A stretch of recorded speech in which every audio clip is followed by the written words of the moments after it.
وهنا بقى يا جماعه بعد ما خلصنا العزومه في حضرموت العبور،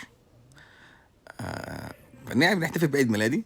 تمام، خرجنا من جوه من غير ما اخد الهديه، نسيت. والاكل طبعا كان جامد فنسينا كل حاجه. خرجت فقلنا نصور الفيديو حتى بره على العربيه من بره في البارك من بره وخلاص. خدت البوكس وفتحته، طلعت بقى ده طلع شامبو، انا كنت فاكره مزيل. لما قريت اللي عليه طلع شامبو. ده برفيوم. صرفه، لا صرفه ومكلفه. لا بس انا برضه قبل كده عزمتها على كشري يعني، فالموضوع انا ليا جمايل كتير. ماشي. ودي ما كنتش عارف هي ايه، وعرفت بعدين.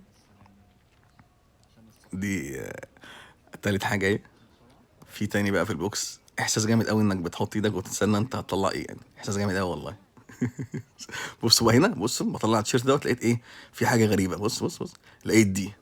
فدي كده في حاجه ناقصه في البوكس، فانا مش عارف اقول شكرا على الهديه ولا اقول فين بقيت حقي، انا مش عارف بصراحه يعني. جه يونس ابن اختي بوظ الفيديو، وده جزات اللي ياخد اخته وابنها معاه وهو بيحتفل بعيد ميلاده. ده البت صرفه صرفه ومكلفه. بس انا صارف برضه على فكره كشري.